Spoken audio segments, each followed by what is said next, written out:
আছো? সমাজ লাইফস্টাইলে তোমাদের অনেক অনেক ভালোবাসা। আশা করি তোমরা সবাই খুব ভালো আছো। আমিও খুব ভালো আছি তোমাদের ভালোবাসায়।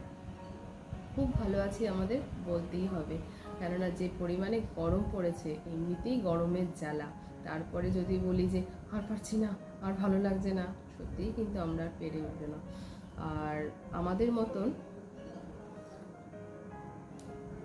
মতন যারা চা নেশাখোর, তারা কিন্তু হাজারো গরম পড়লেও কিন্তু চাটি তাদের লাগবেই, সকালে বা বিকালে, যাই হোক গিয়ে।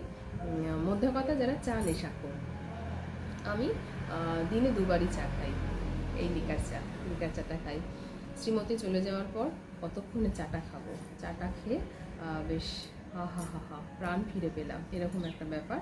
আর বিকালেও সেম তাই, বিকালেও চাটা খেয়ে আহা হা হা প্রাণটা যেন জুড়িয়ে গেল। আর চাটা না আমি একদম গরম গরম খেতে পারি না, সে শীত গ্রীষ্ম বর্ষা যখনই হোক না কেন, একদম গরম চা আমি খেতে পারি না।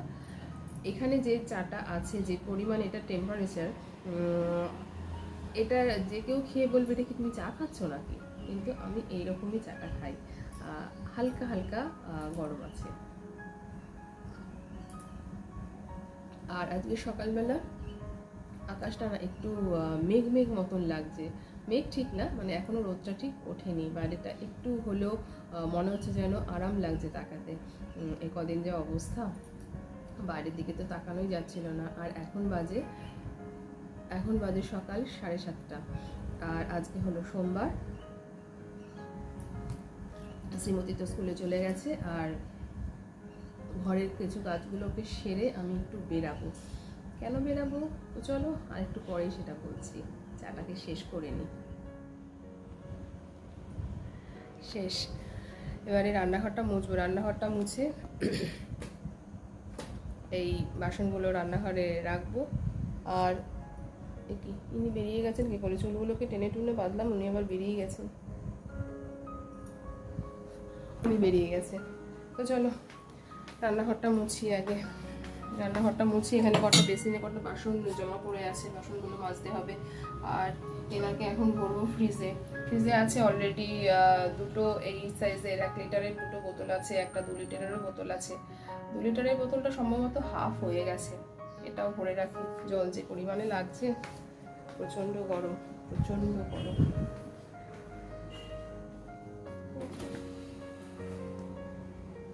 50টা এবার হবে মনে হয়, 50 ডিগ্রি।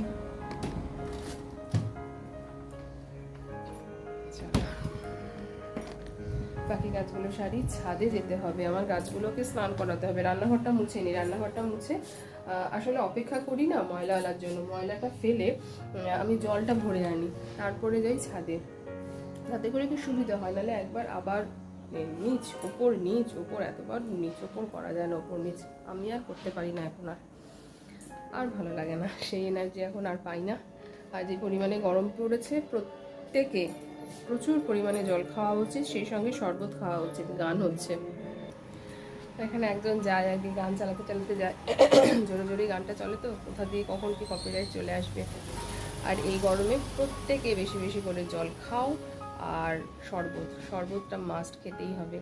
আমার শাশুড়ি মা তো লেবুর শরবত একদম মাস্ট, সে এখন রোজই খাচ্ছে। আর আমার শ্রীমতী তো স্কুল থেকে আসলে তাকে গ্লুকন-ডি করে দিই, ও লেবুর শরবত ভালোবাসে, গ্লুকন-ডিও ভালোবাসে, সব রকমই ভালোবাসে। কিন্তু আমি হয়তো একমাত্র ব্যতিক্রম, যে কোনো যার আর কি কোনো শরবতেও তেষ্টা মেটে না, গ্লুকন-ডিতেও তেষ্টা মেটে না। আমার প্লেন নর্মাল জল, ঠান্ডা মানে ফ্রিজের জল না, নর্মাল জলই আমার নর্মাল জলই আমার তেষ্টা মেটে। আমাকে তো আমার কর্তামশাই বারবার বলছে শরবত খাও, গ্লুকন-ডি খাও, না, আমার জানি না কেন মানে প্লেন জলটাতেই আমার জন্য তেষ্টা মেটে। চলো আর বেশি বকবক করবো না, অনেক বকবক করে অলরেডি বাবা অনেকটাই টাইম হয়ে গেছে, 2 মিনিট 35 সেকেন্ড। তো চলো বাকি কাজগুলোকে সারি, ঘরের কাজটা সারি, আর ময়লালা আসলে ময়লাটা ফেলবো, তারপরে যাবো ছাদে গাছগুলোকে জল দিতে।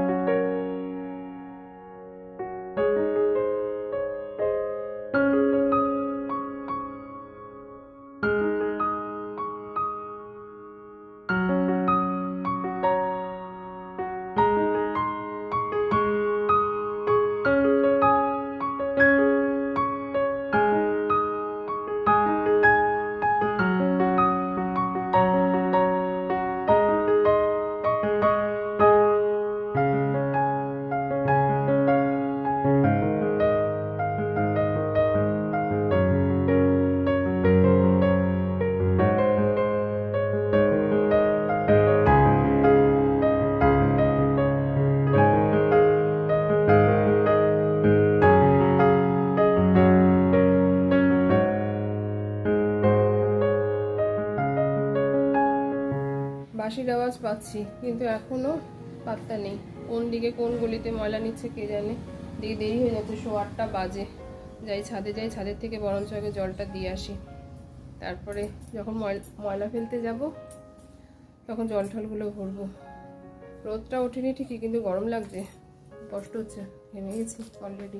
মোবাইলটাকে চার্জে বসাই, ফ্যানটাকে অফ করব। আর এখন না চার্জে দিতে হচ্ছে, এই প্লাগটাতে চার্জে দিতে হচ্ছে। ওই ওই আমি তো চার্জে বসাই এইদিকে, এটাতে চার্জ বসাই, কিন্তু এটাতে চার্জ হচ্ছে না। এই মোবাইলটা কি হচ্ছে জানি না। আমার কর্তামশাইয়ের চার্জারে কিন্তু ওই সুইচ বোর্ডে চার্জ হয় আর কি। কিন্তু কর্তামশাই নেই, কর্তামশাই আসলে কর্তামশাইয়ের থেকে তখন ওই চার্জারটা নেব। তো এই যে এখন একে গুজে চার্জটা হতে থাক, আর আমি টুকুস করে ছাদে জলটা দিয়ে আসি। যা চলে গেছে, এবারে সুইচটা দিয়ে দিই, চার্জ হচ্ছে। তো চলো আগে গিয়ে জলটা দিয়ে আসি, গরম লাগছে, খুব কষ্ট হচ্ছে। তোমাদেরকে সকালে বললাম যে বেরাবো, দরকার আছে, কোথায় যাচ্ছি না যাচ্ছি সব বলবো, কিন্তু আর বেরানো হলো না। একটাই কারণে, সেটা হলো গিয়ে দিদি বেরিয়েছে। দিদির দরকারে। দিদির মোবাইলটা খারাপ হয়ে গেছে, বাটনটা কাজ করছে না, ওটাকে সার্ভিস করতে দিতে যাচ্ছে। আরেকটা যেটা কারণ, দিদি বাড়িতে না থাকলে কি আমাদের দুজনের মধ্যে একজনের বাড়িতে থাকাটা মানে খুব দরকার পড়ে। তার কারণ হলো 12টার সময় তো আমাদের পাম্পটা ছাড়া হয়। এবারে মার পক্ষে সম্ভব না ওই সিঁড়ির তলাতে পাম্প সুইচটা, এবারে সিঁড়ির ওখান থেকে নেমে প্রায় একটা মতন সিঁড়ি স্টেপ করে জাম্প করে তারপরে পাম্পের সুইচটা অন করতে হবে, মার পক্ষে সম্ভব নয়। আর একটা কারণ হলো গিয়ে ওই কারণে যায়নি, দুজনের একজন থাকলে তো সুবিধা হয় বাড়িতে, এটা একটা কারণ। আর আরেকটা কারণ হলো গিয়ে নিচের এসিটা, মানে দিদিদের ঘরের এসিটা খারাপ হয়ে গেছে। এবারে সেটাকে বলে এসছে, তো কালকে মানে রবিবার দিনকে ডেলিভারি দিয়ে যাওয়ার কথা ছিল, আসেনি। এবার ধূপ করে যদি আজকে আসে তো একটা অসুবিধা। এখনো অবধি আসলো না, দেখো ডেলিভারি দিতে, মানে ফালতু হয়তো আমি গিয়েও ঘুরে আসতে পারতাম, আমার কাজটাও সারা হয়ে যেত। এখন বাজে 12:20, পাম্পটা ছেড়ে আসলাম, আর তখন অবধি দুধওয়ালা দাদা আসেনি। পাম্পটা জাস্ট বন্ধ করেছি, দুধওয়ালা দাদা আসলো, তো ভালোই হলো, একবারে পাম্পটা বন্ধ করে দুধ নিয়ে ওপরে চলে এসেছি। কে আসলো?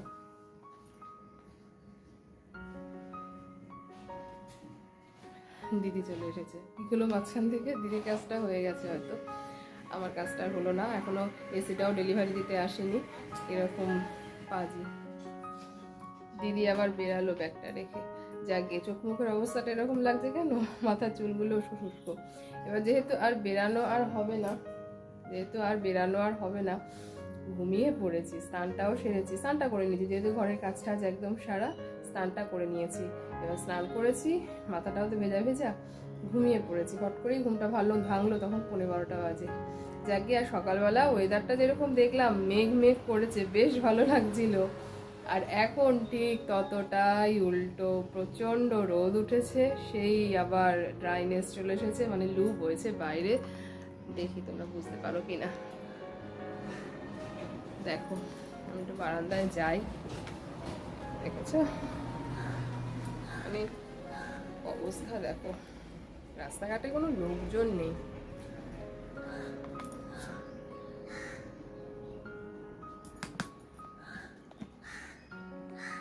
মানে এই যে এখানে সকালবেলাটাও বেশ এত আরাম লাগছিল, মেঘ ওয়েদার, এখানে পুরো তাপটা আসছে, বাইরের তাপটা আসছে। আর এই সময়টা, এই গরমকালটা না, ঘরে আমি একটা ব্যবস্থা করি। তো চলো আমার ঘরটাকে একটুখানি তোমাদেরকে দেখে আসি। ঘরে মানে আমার বেডরুমটাকে একটা ব্যবস্থা করি, আমি প্রত্যেক গরমে এটা করে থাকি। তো চলো বেডরুমটা একটু দেখাই তোমাদেরকে। তো এই হলো গিয়ে আমার বেডরুম। সবার আগে আমি বলি, এই দিকটা হলো গিয়ে দক্ষিণ দিক, আর এই দিকটা হলো গিয়ে পশ্চিম দিক, আর এটা হলো গিয়ে পূর্ব দিক, আর এটা হলো গিয়ে উত্তর দিক। এটা দিকগুলো বলার একটাই কারণ, সেটা হলো গিয়ে এই যে পশ্চিম দিকটাতে না কি হয়েছে, আমার এইখানে যে বাড়িটা আছে, ওনার বাড়িটা দোতলা, আর ওনার এখানে বেশ আম গাছ দুটো মতন আছে, দুটো কি তিনটে মতন আম গাছ আছে। একটু হলেও ছায়া থাকে, পশ্চিম দিকটা হলেও কোনো অসুবিধা হয় না। এইবারে আসছি এই দক্ষিণ দিকের ঘটনাটা। জানি না তোমরা কতটা কি বুঝতে পারছো, এখানে হয়তো অনেকটাই আলো আসছে, কিন্তু অ্যাকচুয়ালি ঘরটা কিন্তু আমার এখন বেশ অন্ধকার অন্ধকার। এই দক্ষিণ দিকের ব্যাপারটা হচ্ছে গিয়ে এই দিকে যে আম গাছের ডালটা না আছে, চলো একটু কাছ থেকে গিয়ে আমি দেখি দেখাতে পারি কিনা তোমাদেরকে।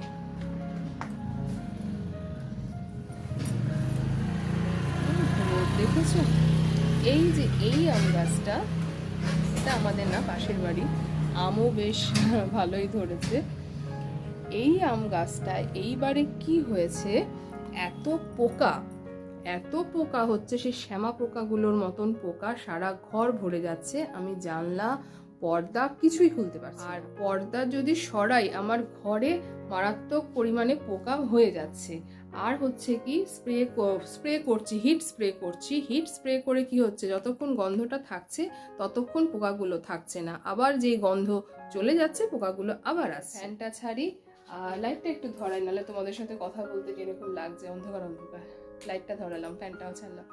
হ্যাঁ, এইবারে কি হয়েছে, এই কারণে আমি পর্দাটা সরাতে পারছি না। আর প্রত্যেক গরমকালে কি হয়, আমি এই দক্ষিণ দিকে যেটা দেখালাম যে চাদর দিয়ে ঢেকে রেখেছি, এই দক্ষিণ দিকের এই জানলাটাতে না প্রত্যেকবারই এরকম চাদর দিয়ে ঢেকে রাখি। তাতে কি হয়, এই যে গরমের যে হলকাটা সেটা না আসে না, ঘরটা একটু অন্ধকার অন্ধকার থাকে, তো বেশ ভালো লাগে, আরাম লাগে। আর আমার এটা তো ওপরের ঘরের বেডরুম, আর এটার ওপরেও একটা রুম আছে। কিছুটা হলেও গরমটা জানি না কম আমার মনে হয় না লাগে, যেরকম আগেও ফিল করতাম ঘরটা না হওয়ার আগে, এখনও সেরকমই লাগে, গরম লাগে। তবে এটা যেরকম যদি পর্দাটা এরকমভাবে টানিয়ে রাখি, মানে চাদর দিয়ে জায়গাটা যদি ঢেকে রাখি, একটু অন্ধকার অন্ধকার করে রাখি, ঘরটা বেশ আরাম লাগে। কালকে কি করেছি, এই যে চাদরটা তোমরা দেখছো, দেখো একটু কুচকানো কুচকানো মতো, এই চাদরটাকে না কালকে আমি একদম ধুয়ে দিয়েছি, আর একদম খুব ভালো করে চিপড়াইনি, বেশ ভেজা ভেজা অবস্থায় না এটাকে মেলে দিয়েছি। এত কালকে গরম হয়েছিল ঘরটা, একটু ভেজা চাদরটা দিয়ে মনে হলো যেন একটু যেন আরাম লাগছে, চোখটা অ্যাটলিস্ট আরাম লাগছে, ঠান্ডা লাগছে। আর বিশ্বাস করবে না, মানে 1 থেকে 1.5 ঘন্টার মধ্যে এই চাদরটাই, মোটা চাদরটা কিন্তু শুকিয়ে গেল। এবার যেহেতু ভালো করে চিপড়াইনি, একটু জল জল মতন ছিল, চাদরটা তেরো কুচকানো কুচকানো হয়েছে। আর চাদরটা একটু ডিপ কালার, একটু কালো কালো, ঘরটা বেশ অন্ধকার অন্ধকারে ছিল। তো চলো, আর রান্না বলতে আজ তো আর বেরানো আর হলো না, কালকে বেরাবো, কালকে মঙ্গলবার, কালকে আমাকে বেরাতেই হবে। আর রান্না বলতে শুধু ভাত করব। আর কালকে দিদি চিকেন করেছিল, সানডে ছিল, চিকেন করেছিল, চিকেনটা আছে, শ্রীমতীর হয়ে যাবে। আর আমি করেছিলাম পলি মাছ আছে, পলি মাছটাও আমার হয়ে যাবে। ব্যাস চলো, এই হলো। আর এইটা হলো গিয়ে বেডরুমের সবচেয়ে, আমার কাছে বেডরুমের সবচাইতে আবর্জনার জিনিস আলনা। তো চলো, আর বেশি বকবক করলাম না, শুধুই বকবক করলাম, কোনো আজকে কাজকর্ম কিছুই শেয়ার করলাম না। সবসময় তো কাজকর্ম শেয়ার করতে ভালো লাগে না, একটু তো মনে হয় তোমাদের সঙ্গে একটু গল্প করি। তো চলো, আজকের মতো এইটুকুই। তোমরা সবাই ভালো থেকো, সুস্থ থেকো, সাবধানে থেকো। এই গরমে যে বেরাবে, ছাতা সানগ্লাস অবশ্যই। আমি যেহেতু জ্ঞান দিলাম ছাতা নিই, সানগ্লাস কিন্তু আমি ইউজই করি না। সানগ্লাস আছে, পড়ে আছে, কিন্তু সানগ্লাস আমি নিয়ে বেরাতেই ভুলে যাই। আর জল খাও প্রচুর পরিমাণে, তরমুজ খাও, শশা খাও বেশি বেশি করে, আর শরবত তো অবশ্যই খাও। কিন্তু সকালেই বলেছি শরবত আমার তেষ্টা মেটায় না, আমার প্লেন নর্মাল জলই আমার তেষ্টা মেটায়। তো চলো, আর কোনো জ্ঞান নয়। তোমরা সবাই ভালো থেকো, সুস্থ থেকো, সাবধানে থেকো। তোমাদের সঙ্গে দেখা হবে আমার আরেকটি নতুন ভিডিওর সঙ্গে। আর যদি ভালো লাগে তো একটা লাইক করে দিও, কমেন্ট করে জানিও ভিডিওটা কেমন লাগলো। আর নতুন বন্ধুরা আমার পরিবারের মিষ্টি সদস্য হয়ে থেকে দিও।